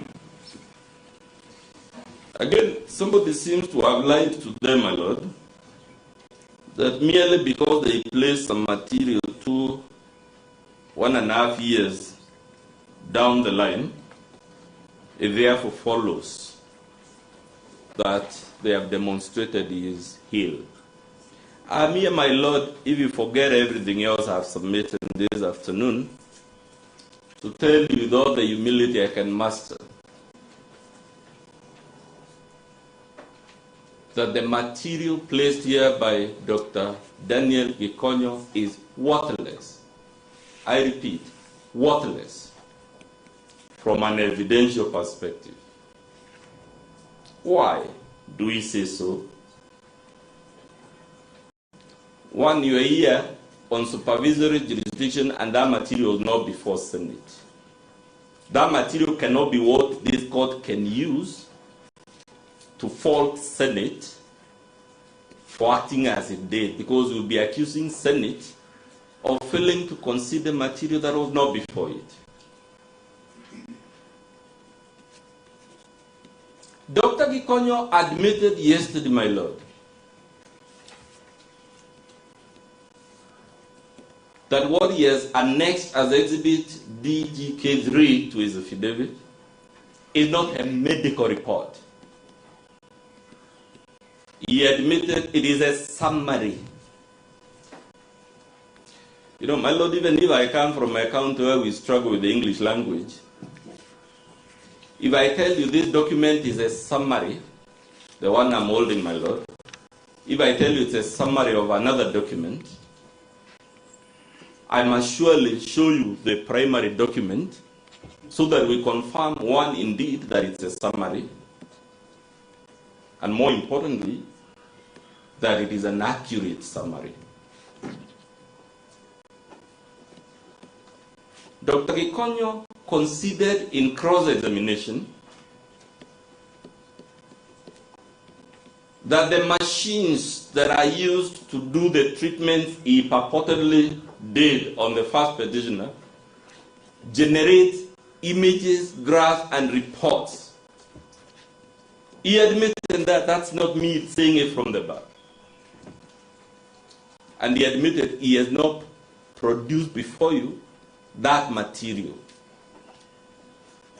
In fact, it was more dramatic. He said it was not asked of him to avail that material. My Lord, I would have thought, given the exemplary caliber of counsel that represent the first petitioner, that is the first thing Dr. Gikonyo would have been asked to produce before you. Even if confidential, they might.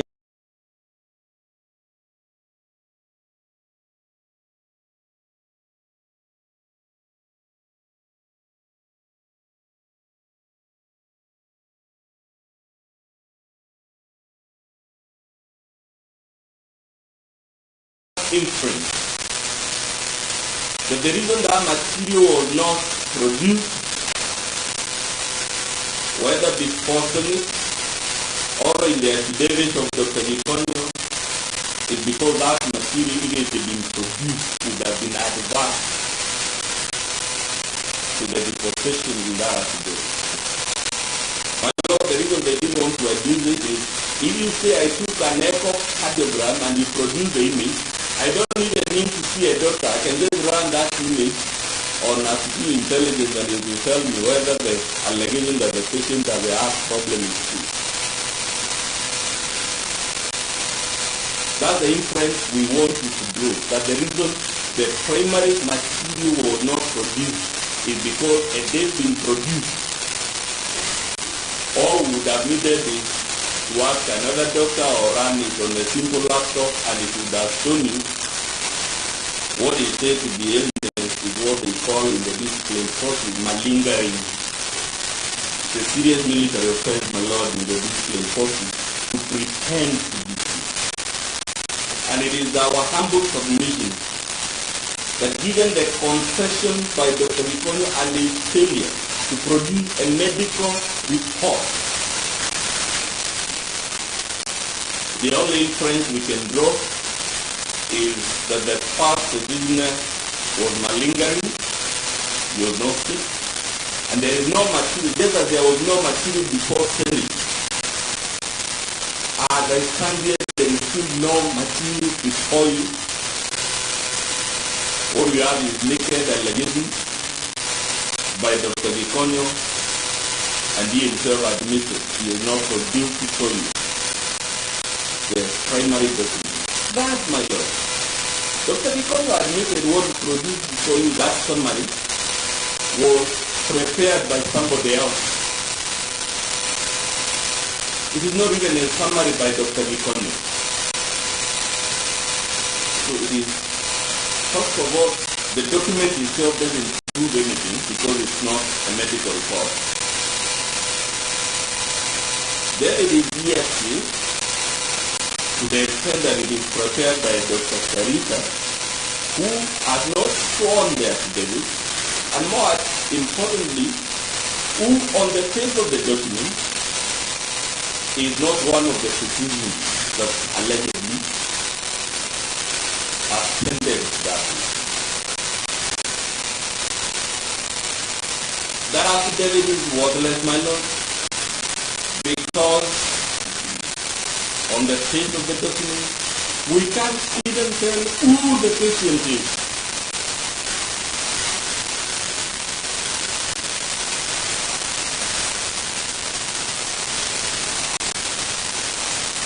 You know, I thought, my Lord, if we take you, if we respect this court and given the weight of the matters we are presenting before you, surely the document would have identified the patient, either by name, by ID number, by passport number or any other recognized method of identifying. Dr. Gitonga, of course, tried from the witness doc to tell you many things he should have said in his affidavit about the multiple discrepancies in that summary.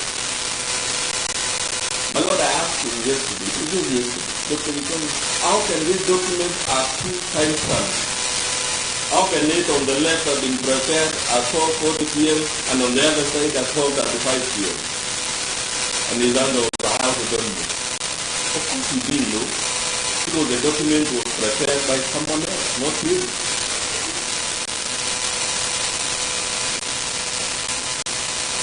He didn't tell you, he tried to tell you, how is it that a man in his affidavit who was allegedly admitted for 48 to 72 hours, the discharge summary shows he was discharged after 4 days ago. That's a discrepancy we also have explained in the affidavit itself.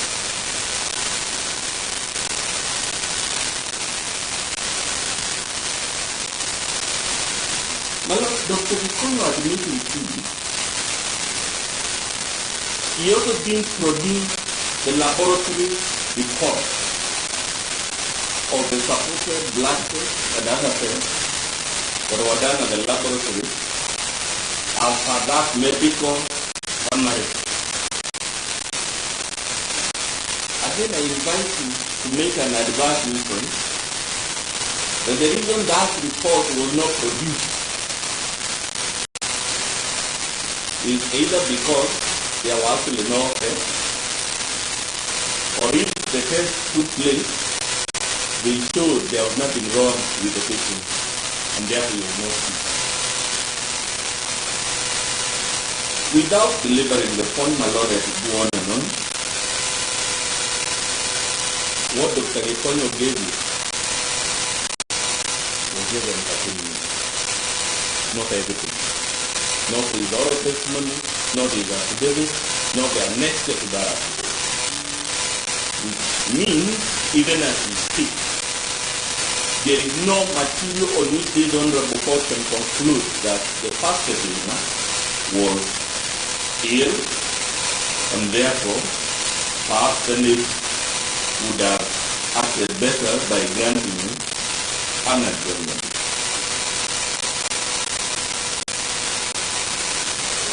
My Lord, if that adjournment has been granted anyway, the complaint now before you have lived in this country long enough to go and not a process. The complaint will be that the impeachment was conducted outside the constitution of timeline. You don't need to give law in Kenya to know that. My Lord, when we check that distance summary, it has the 2 times since when it was prepared. But even if you adjust one and not the other, the most curious thing about it is that the petition was actually, according to the same document of the court, discharged as one that is 6 p.m.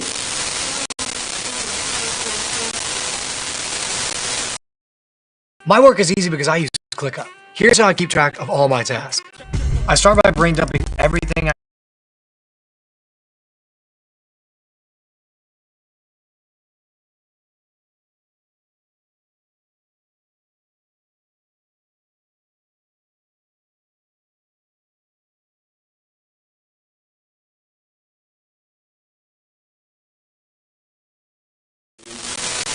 think these people want to imagine we're in that fictional world where we don't follow the laws of physics and the laws of the universe. My Lord, it is our submission that the real reason the past petitioner engaged in this act of malingering to run away from cross-examination is because the cross-examination would have affirmed the count relating to the bizarre amassing of wealth, the count on corruption and economic crime. He knew if he had dared step on that podium to be cross-examined, he would have no way of explaining how in 2 years he amassed a net worth $5 billion. It is our submission when you check volume 4 of the impeachment motion, specifically pages 128 all the way to around 135, my lord. If the petitioner had dared turn up for that cross-examination, it would have dispelled the facade that is his trademark of a honest man. It would have shown the terrible things he had done to his own relatives,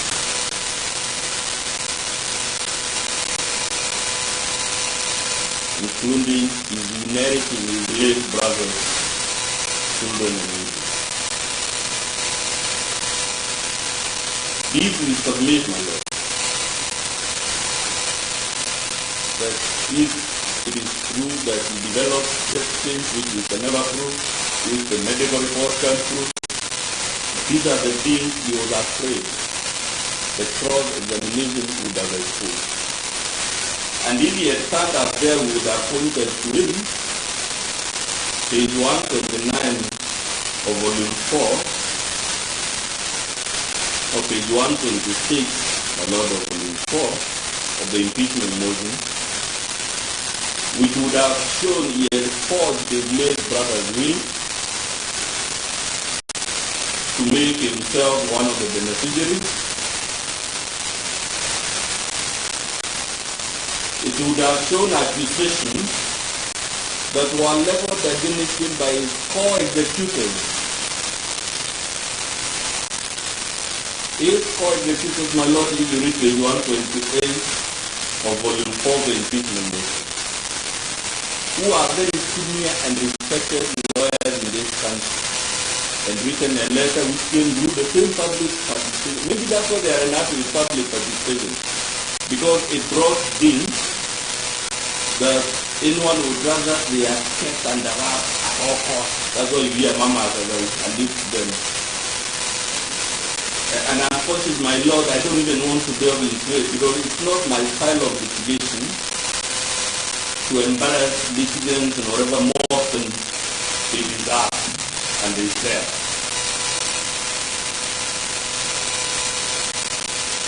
The reason he didn't want to turn up for that examination is because that volume 4 shows he started depositing money from his brother's account before the body was even moved from the ward to the morgue.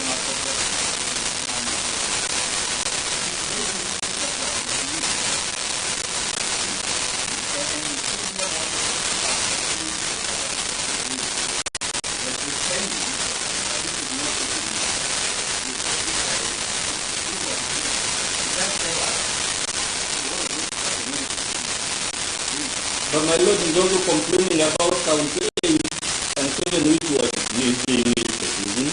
All I'm trying is to paint a context in which, as me now speaking with Senator, my lord, you have before you a petitioner who for 1.5 years has been saying he was ill. When the evidence is purportedly brought, even it doesn't pass the message. If views are forming, especially if I'm referring to the record, unless they think the document I'm referring to is not from the record, to show you. I didn't say, my lord, volume 4 of the impeachment motion is not in this.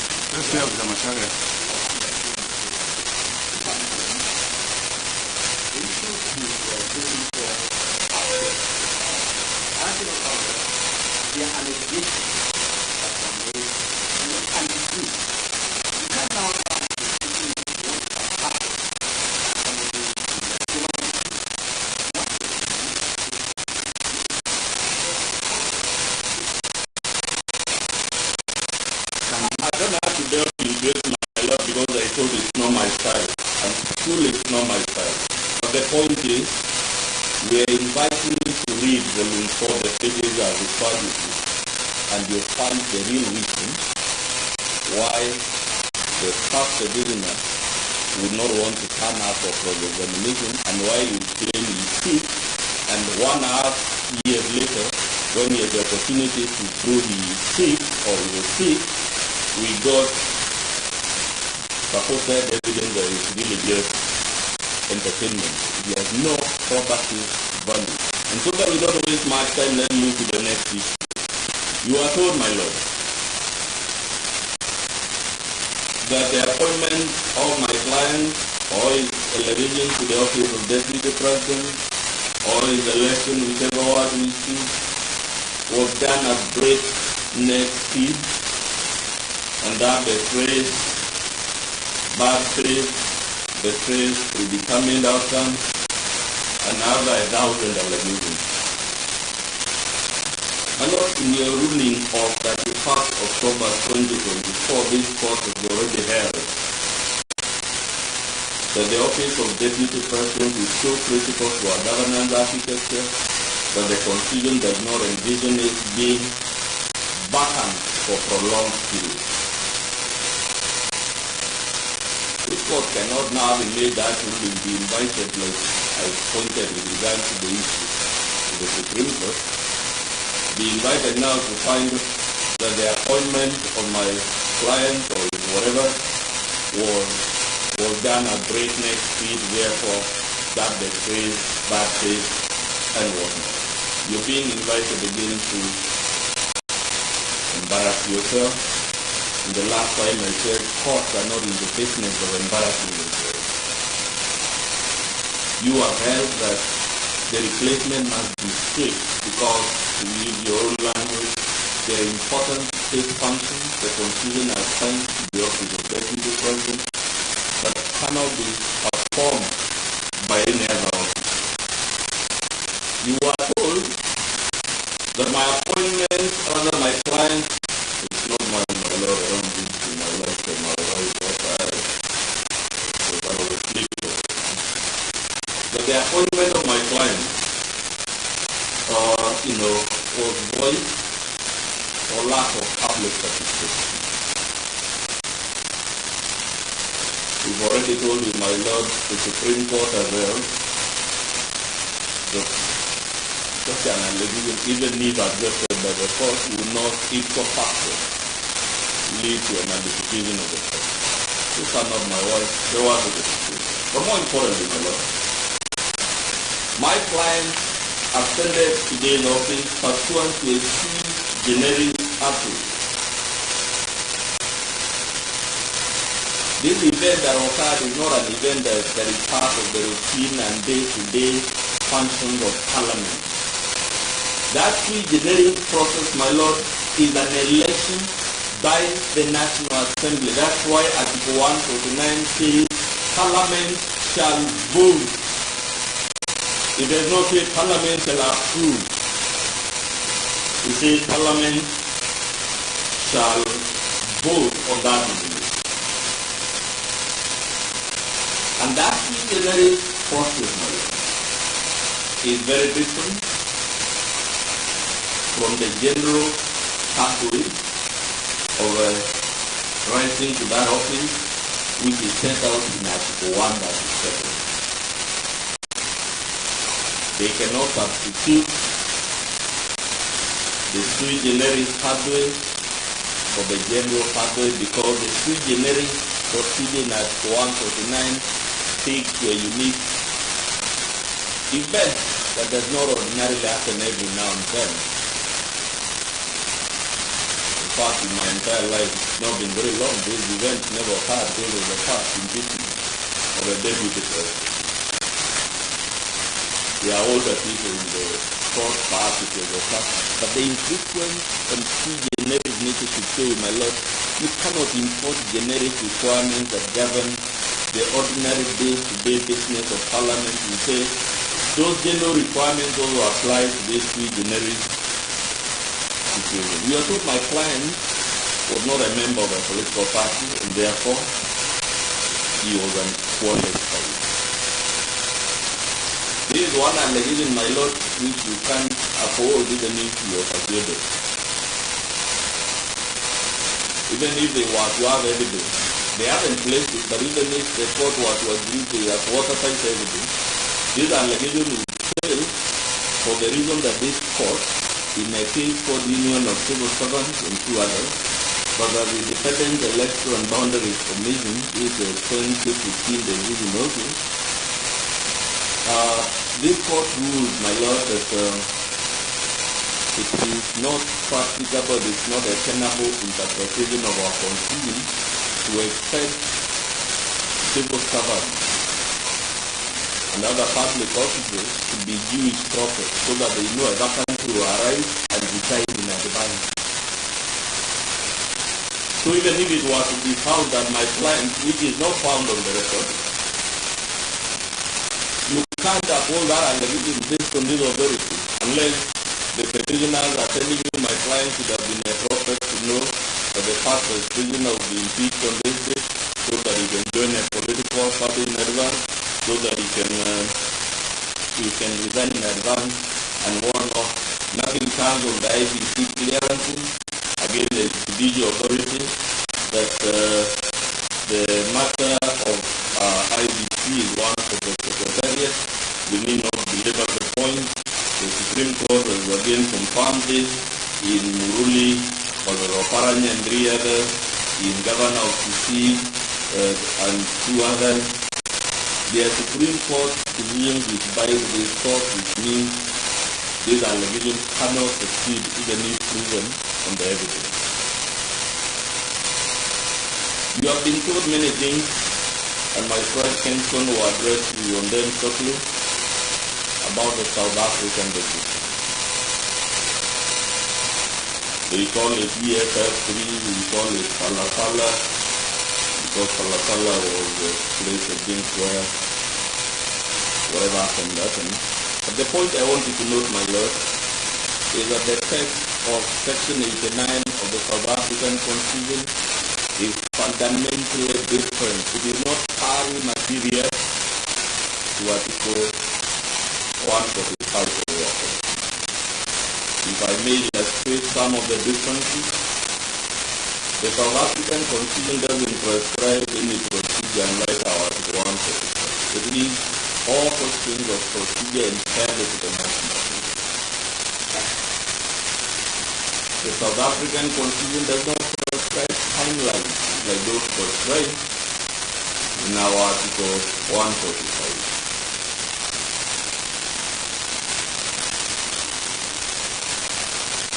The standing orders of the National Assembly of South Africa do not provide for the preliminary inquiry committee of the type that was an issue in the South African case.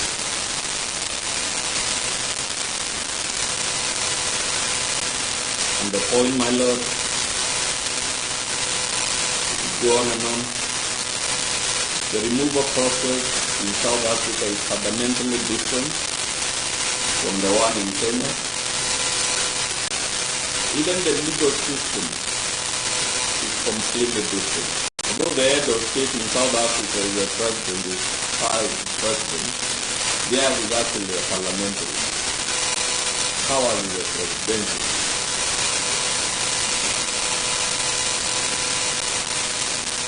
As my colleague Kenson takes the podium, my lord, I hope I have